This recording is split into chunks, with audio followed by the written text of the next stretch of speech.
graphics configuration, then that would enable CPU graphics multi-monitor.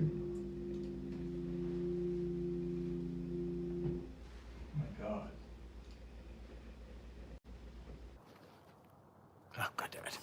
So, this will be interesting. 94 minutes, I've been on it for an hour and a half. I'm just gonna leave it on until the battery dies. Okay, so that's my mother. She comes by, never wants to come in. You know, she's older. I was gonna follow her around with the camera, but at least we got her. There we go, hey. So,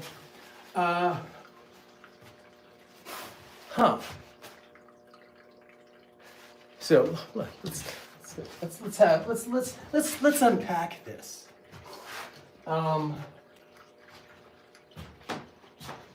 Yes, let's definitely unpack this. So, it's just incredible. It's just incredible, my mother. I mean, I love her. I love my mother. Everybody loves their mother. And she'll never understand me. Never. And that's okay. She's so nice. She's just too nice. And it's so funny that the sides of this coin, and I'm just gonna say it, it's this president's a problem. And it's even if Trump died today and disappeared, this mentality, we can't have this. We can't have people in charge that are just that. Trump hasn't thought about what happens past his grandchild's death. He doesn't care. And my mother's like, well, yeah, but we gotta be nice, we gotta go with it. No, I mean, yes, we have to be nice. I mean, look at the other side. It's just like, fuck. They just like that Trump says, fuck you. I mean, that's what my brother likes about Trump. It's like, this is fuck you, assholes. That's it. That's the extent of his thought about it. And these people that don't, and I know it's impossible to think beyond you. I mean, we all are the center of our own universe, and I know that. But, God damn it. We've got to.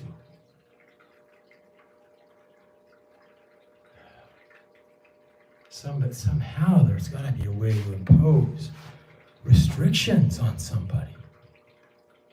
My God, Constitution, come through for us here. This is when we fucking need you, man.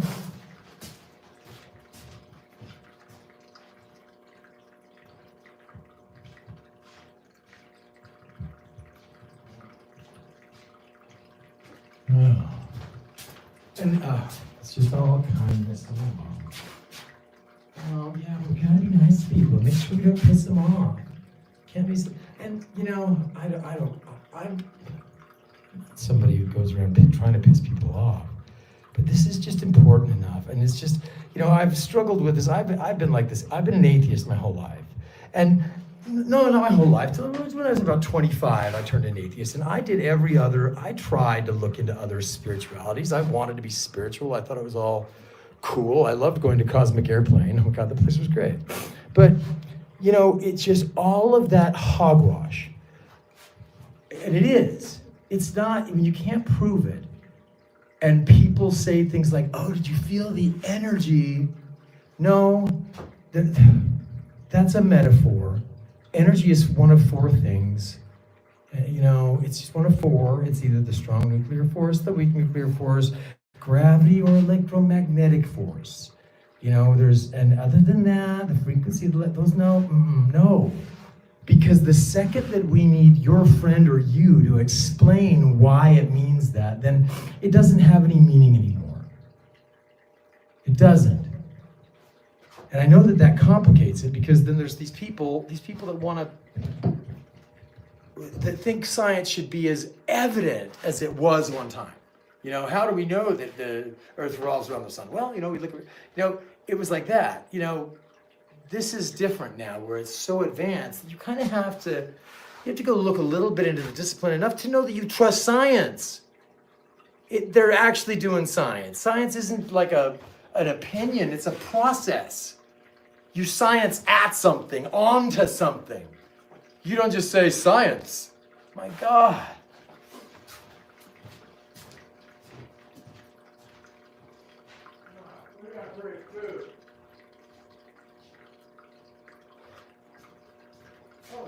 Well, like that. I don't know what to do. Come on. I'm gonna put that rotate thing back on. It's kind of fun. Because I gotta try different places about where I can put this, where the image looks cool. So like here, just take this off. Oh, this is great. It's perfect. Not that, not that. There we go. And then we want scenarios. There we go.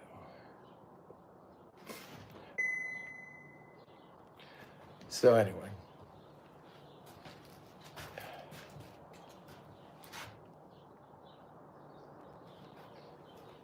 That's a little crooked. Shit. Oops.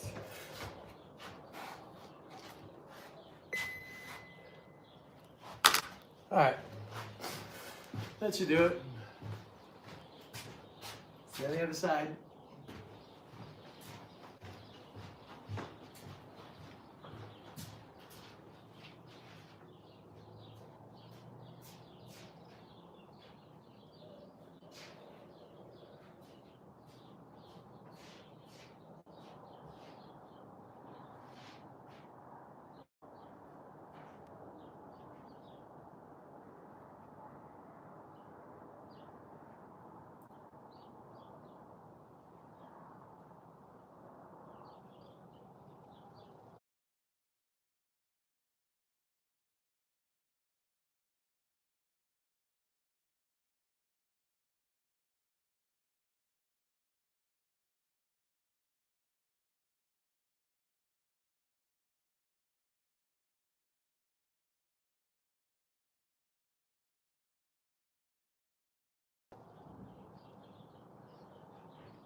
Switch this.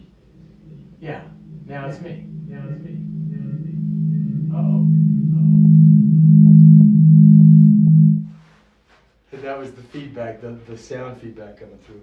So, okay, hey, hi. This is Kit is on Whitrock. And I don't know, I'm playing with this vMix software, so that's why I think I messed it up earlier. So, God, I gave a whole introduction. I guess we have to do that over. So, not much going on here at Whitrock other than today was President's Day, which I have mixed feelings about.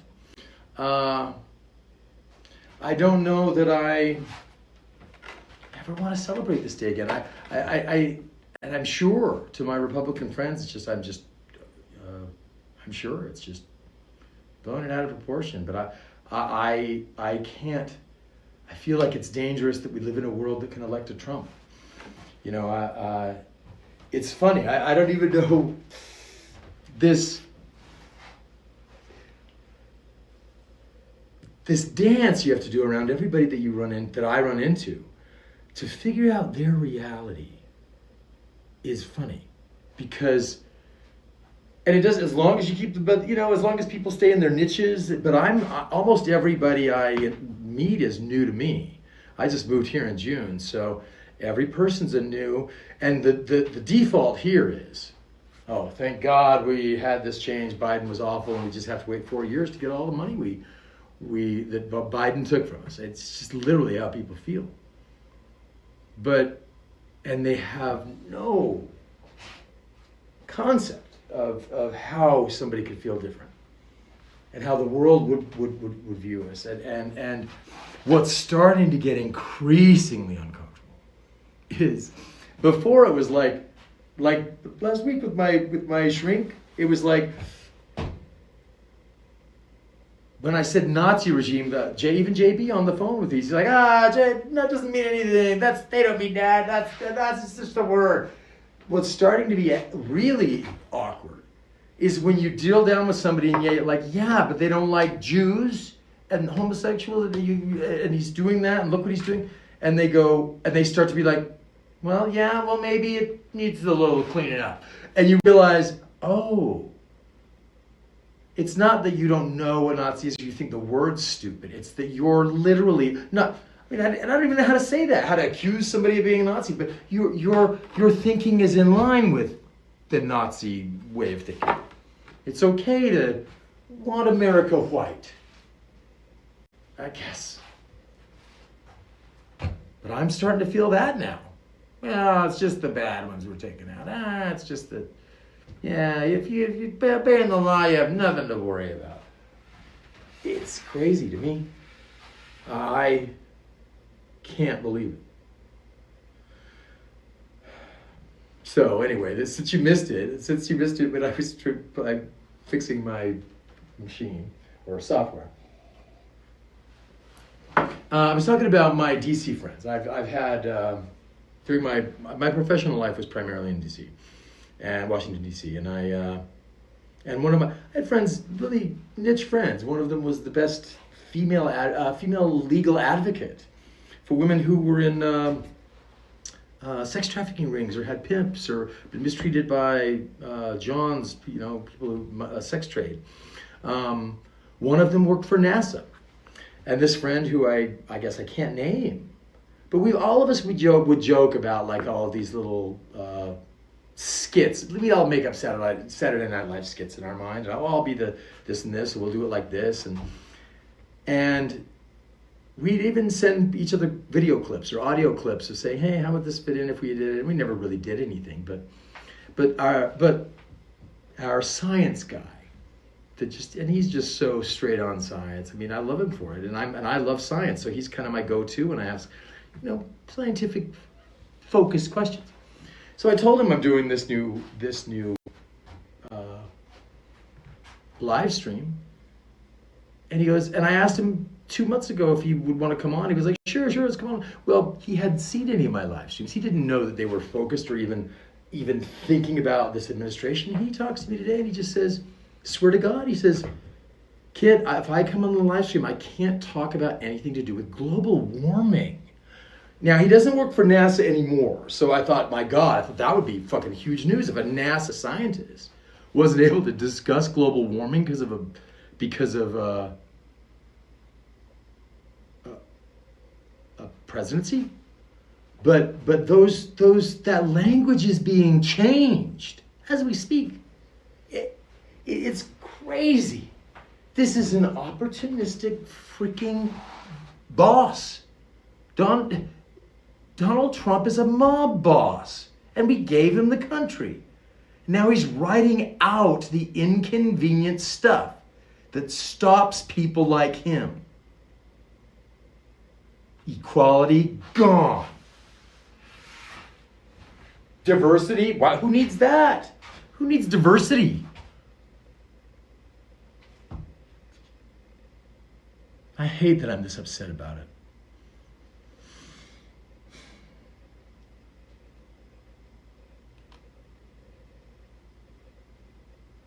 So I did go to my therapist again today, and not much changed there. I mean, first of all,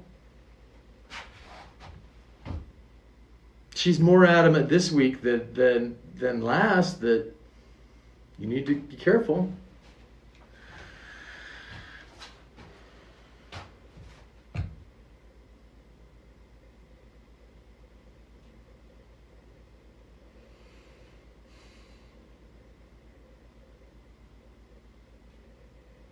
I know what that means, be careful. You know what? I'm going to keep this, what we got, 38 minutes. I'm going to stop this in 1 hour. So if anybody wants to skim this one for sure. I really do want to play around with other types of content, daytime content when this place. I mean, the beauty of this place is all of the locations that I can do kind of cool, fun stuff with.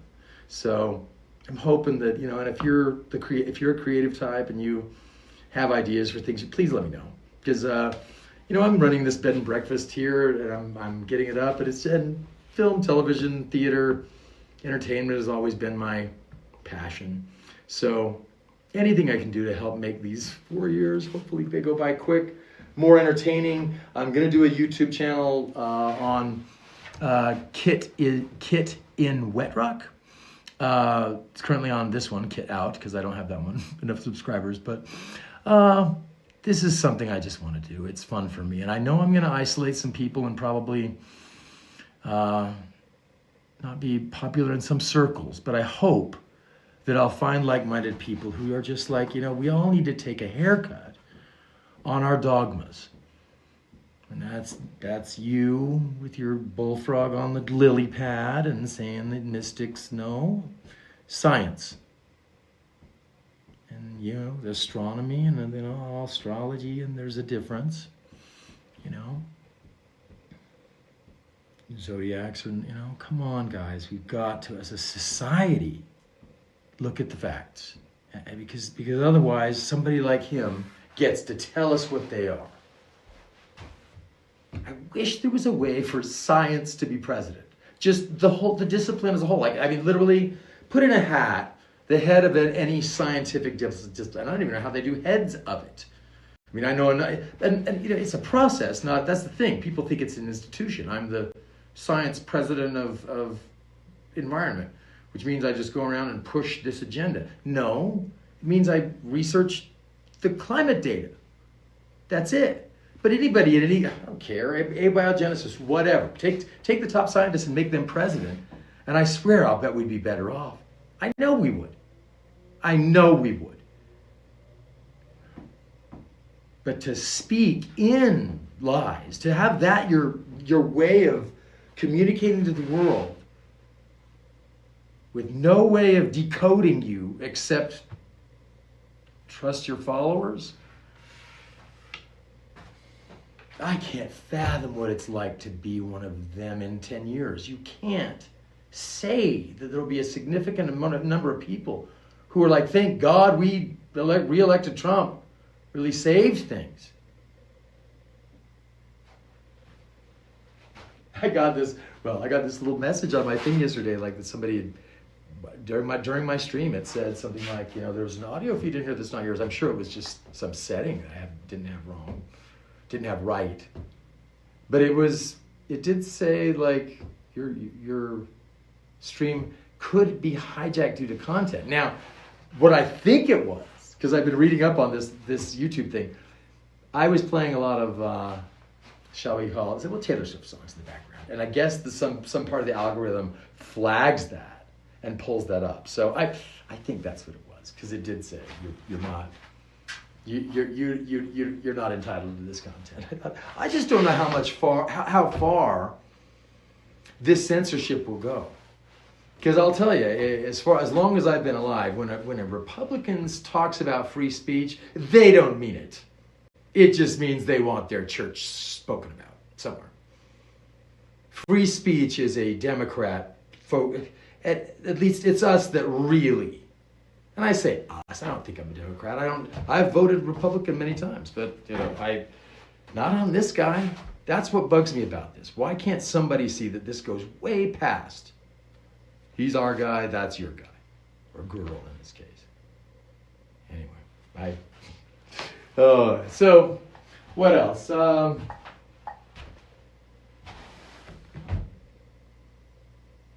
think that's it. I said I'd keep this to an hour. All right.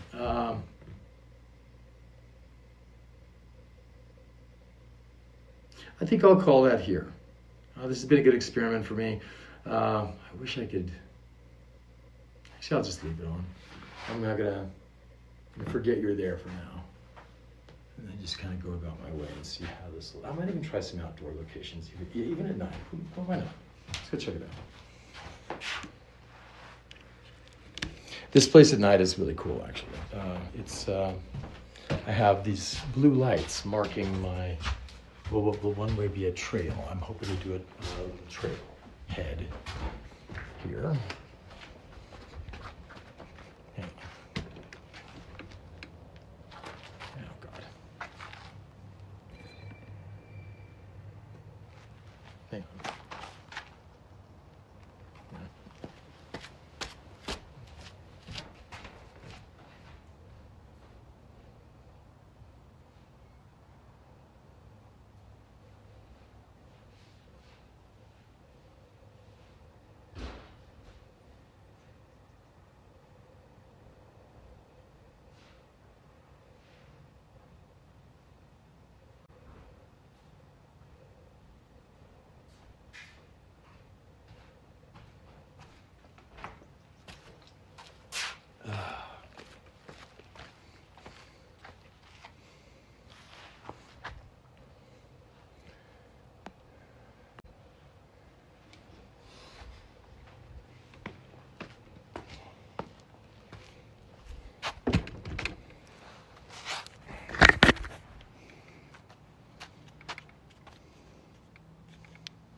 So yeah, look, those lights are my trail.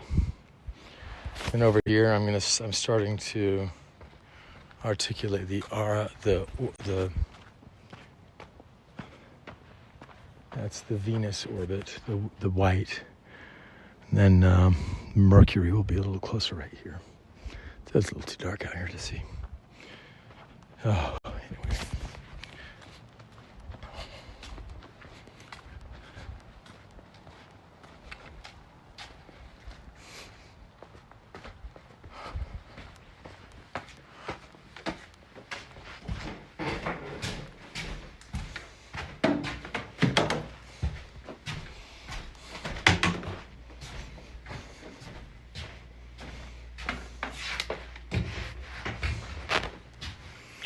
All right, I'll just put this here.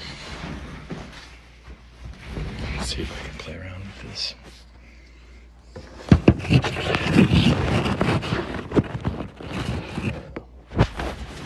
That.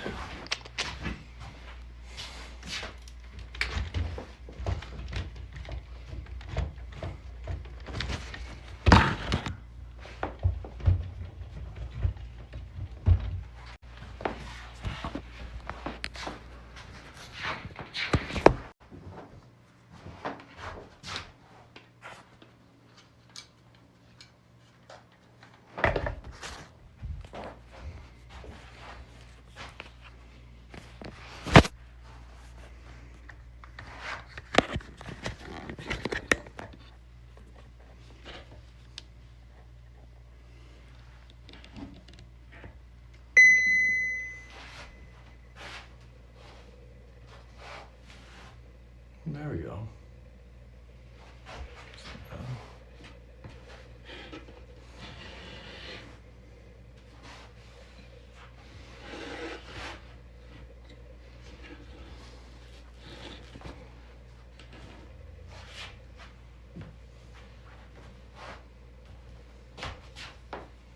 Oh, that's better.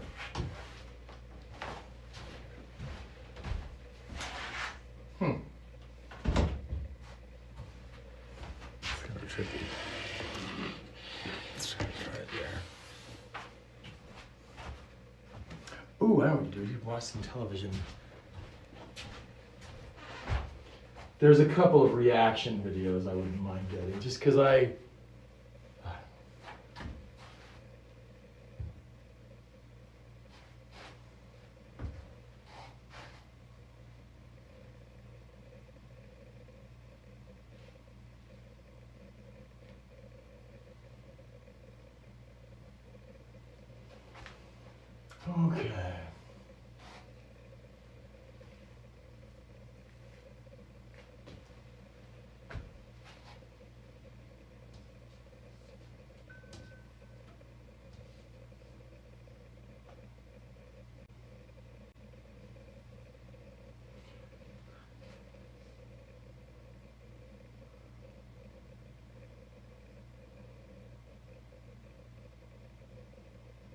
This is the one that disturbs me.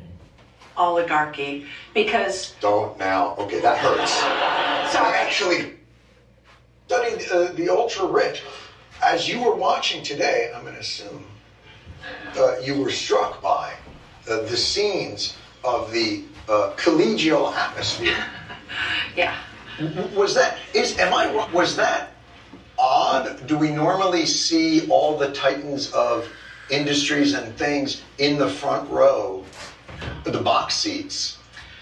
No, this is really different. And in fact, I was reflecting on how different this is even from Russian oligarchy, because... Don't now. Okay, that hurts. Sorry. That actually hurts. Sorry. Well, at least Putin had a very clear red line with his oligarchs. The grand bargain of the early 2000s was he was going to let them get rich on condition that they kept their noses out of his political business. At most, they would be his errand boys from sort of diplomatic missions in Europe, for example, on their super yachts. But that was it, and it ended there. And he made a huge example of Mikhail Khodorkovsky, who was the Yukos oil chairman who dared to stand up for transparency and human rights in Russia, and that earned him almost a decade in Russian prison and seizure of all of his assets by Putin. He was lucky to escape with his life. Oh, and so you're not expecting any of our oligarchs to be like, hey, watch what you're doing. Like, none of that. No, but what Trump has done is so extraordinary because he doesn't have that bright line with the new oligarchs of America at all. He's basically said, okay, you bought it, do what you want. But he's blended them. I mean, this Doge, I mean, he's brought them in to the table. But is there maybe something better about that? Because the explicit bargain is now you have to give us money or you have to bring business to America. Well, for me as an American, this is not good news because I like democracy. Tell me more about this. I want to hear about it. What's wrong with her? I like the sound of it. Yeah. But I'm afraid I'm going to have to be sold. Yeah. Well, the thing about the broligarchs, and this is even different from oligarchs. Stop. Okay. If that's not trademarked. Broligarch. Nice. So, we've had oligarchs in the past in America. We've had Carnegies and we've had Rockefellers. But aside from making sure they didn't get regulated or taxed too much, they kind of stuck to their own business. They just wanted to get rich. But the broligarchs really have an explicit political agenda, and it is essentially anti-democratic and almost monarchical. So they're pseudoscientific. You see them more as like they're in the king's court, and the world has been returned to the more natural order of noblesse oblige or something along those lines. Well, they're going for noblesse without the oblige. They want all the privileges and none of the obligations. In terms of charitable funding? Philanthropy, any sense of social norms constraining them. I mean, what they're all about is nothing can constrain me. I mean, look what happened when the EU tried to impose its own laws on Elon Musk. J.D. Vance, not even the vice president yet, rolls up on the EU and says, you leave our boy alone or we're going to pull out of NATO. Wait, that's what he said? You made this sound very Crips versus Bloods. Well, there is... J.D. Vance rolled up on the EU? He just got out of his Benz and went inside and was like, issue to me. With the eyeliner and everything. Right. Craziness. So, they are explicitly, but then what is the political philosophy? Is it just the great man theory that you know, the irony of a populist movement relying on the great men to control all that happens? It sounds a lot, actually, like the divine right of kings, but with a pseudoscientific spin. So that's where you get all the Elon bros talking about being high T alpha males. That's just a 21st century way of saying, God says I'm the king and you all need to bow down. But at some level, don't you think they're just trolling people with that? Like, do you actually believe they think, I have a high sperm count, so I feel, yes, I don't know how we went off the rails on that, but that feels a little bit like how much of this is trolling and memes, and how much of it, for me, they feel a little bit like, look, we had a Gilded Age. It doesn't seem that different from the Gilded Age that ushered in industrialization, although now it's more on the digital side. Would that be a charitable way of putting it? Well, I think it's different from the Gilded Age in two important ways. One is the release of the oblige part of noblesse oblige. Right. These guys are totally released from the constraints of social norms that said it was stigmatizing to sit on your wealth like a dragon on a hoard of gold. You had to show that you were doing something for society. Is that why? So when you look at all those like national parks of Rockefeller, or you look at all that, that's why those guys did that? Yeah, I mean, they didn't necessarily have to be fans of humanity, but they cared about their reputations. And in order to keep a decent reputation, you had to be seen to do something, throwing the public a bone, as it were. But isn't that what these oligarchs now, isn't that what their first wives are for? Isn't that like what it seems like now is they divorce their first wife and then their first wife is like, give this all to Planned Parenthood. Well, Like, is that the oblige that's coming out? I only know about the case of Mackenzie Bezos doing Right. that. I think Melinda Gates also gives a Oh, tremendous. she too. Yes, Yeah. she is doing her part. But it almost seems as a middle finger to the ex-husbands, like, well, Right. I'll show you the proper use of wealth, USOB. Really? Yeah. So let's talk about, though, when we look at the Russian oligarchs, you talk about Putin is utilizing the wealth of these men, I guess, to fund some of his endeavors, or just the amassing of that money covers his own corruption. My understanding, I'm not a Russia expert, but my understanding from reading the work of people who are, Right. is it's sort of like a pyramid scheme or a mafia operation where the capo de tutti capi sits at the top and takes a percentage of what the lower level henchmen are getting. So, he takes a chunk of Yukos oil and he takes a chunk of Gazprom, and that way he stays the Holy wealthiest shit. man in the world. Yeah. They're earners. So Vladimir Putin, like, runs Herbalife. Like, that's what this is. Yeah. And for Trump, he looks at it as like, I will take my power that I have in government and I will amplify it through industry. But through industry, look, it's almost better to me that it's this explicit. Like, I feel like now we have a number on what this type of crony capitalism looks like. Elon gave $270 million to get Donald Trump Wow, that would be elected. weird. He made, after the election, I think something like $210 billion. So now we have a number on it. We know what their access to government is worth. Is that transparency better for us to even know? Can we do anything about it if we don't even know? Well, I think you make a good point. It's better that we know and that it not be happening sub rosa and, in whispers that we can't really define in any way. It's all cards on the table now, and it's almost like it's being rubbed in our faces. Right. How do you battle? So when you have something that's the state power of the United States, which is utterly enormous, combined with the corporate power, I always viewed government in some ways as hopefully a check on corporate power. But if it's a lubricant, what does that turn into? And again, I apologize. A lubricant I just for realized corporate that. power. You went right from strikeouts to lubricant. Well, it's obviously something very dangerous, because what we're seeing here is the total release of all democratic constraint and all pretense to social norms that used to constrain these people. Right. They're totally unfettered in their access to power and in their sense of what is okay to do with that power. But were we kidding ourselves in some ways? I saw a gentleman who was trying to become the new DNC chairman, Gentleman Martin, I think his name was. And he had said about money and politics, oh yeah, we're going to get all that money out. We're going to have our good billionaires, but we're not going to take any money from the bad billionaires. And it reminded me, I once had Nancy Pelosi on, and she said, money corrupts in politics. So what about the money Democrats raise? Oh no, that doesn't corrupt us.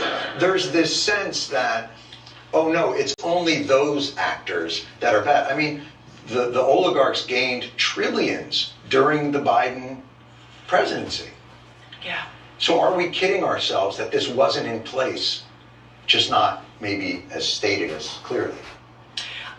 I would want to move away from individualistic explanations of like good billionaires and bad billionaires, and talk about like, what do we as a society say, we're not going to let you get away with that, because Is there anything to historically say? that's been the only thing that's constrained the really rich. If you go all the way back to the Medici in the 1400s, they weren't necessarily good people, but they were the richest people in Europe. And the reason we have the Renaissance and all of its great works of art is because their society wouldn't let them get away with just sitting on their hoards of wealth and enjoying it Right. for their own benefit. They had to do something for their society. Does that mean we're allowing ourselves to be bought off?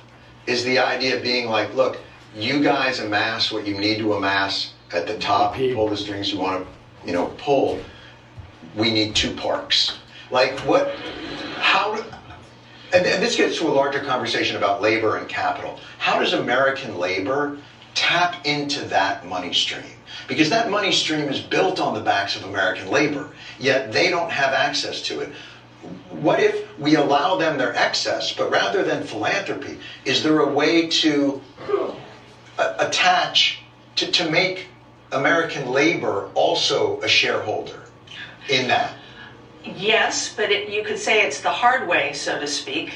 One of the wealth managers I spoke to in the course of studying offshore finance over 17 years, right. He was a historian. And I mean, he trained as a historian at one of the Oxbridge schools in the UK, and he said... It's one of the finest historian institutes.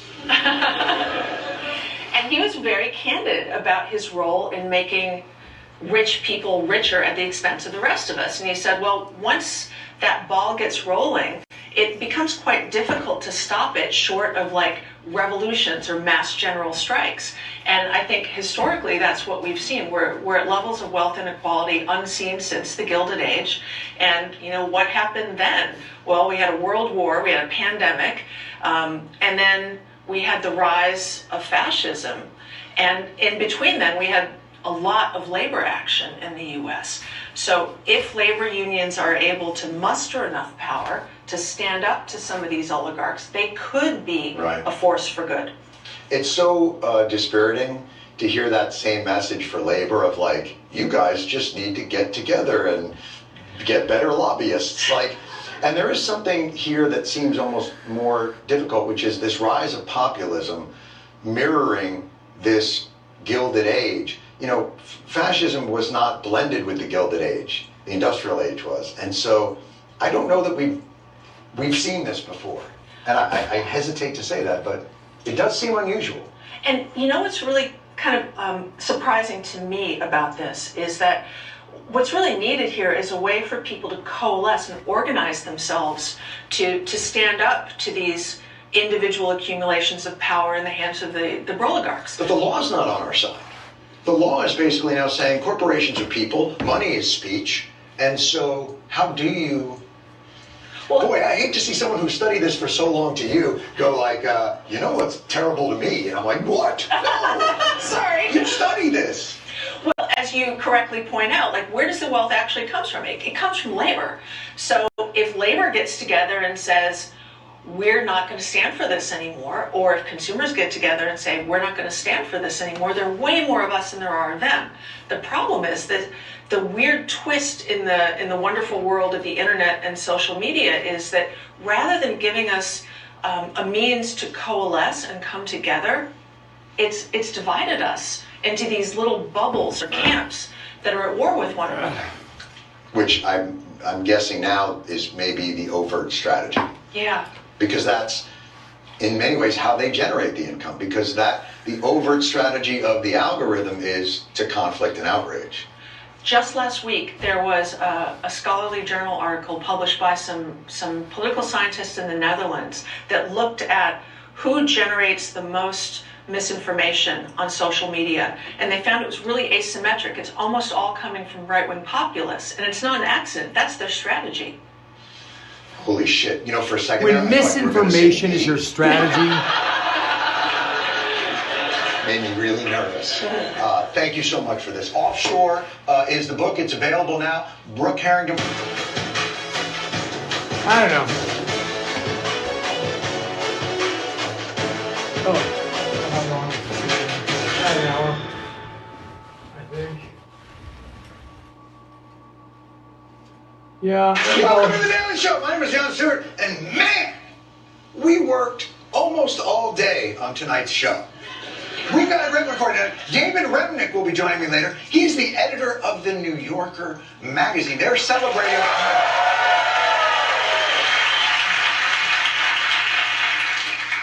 What an erudite crowd. Celebrating their 100th year at the New Yorker, and he and I will be discussing the difference between umlauts and diaeresis. Emphasis on the... I'll just go now. Let's just... But first... The Super Bowl was last night, and man! We're talking Super Bowl, so this is Kit. Out. It was on television.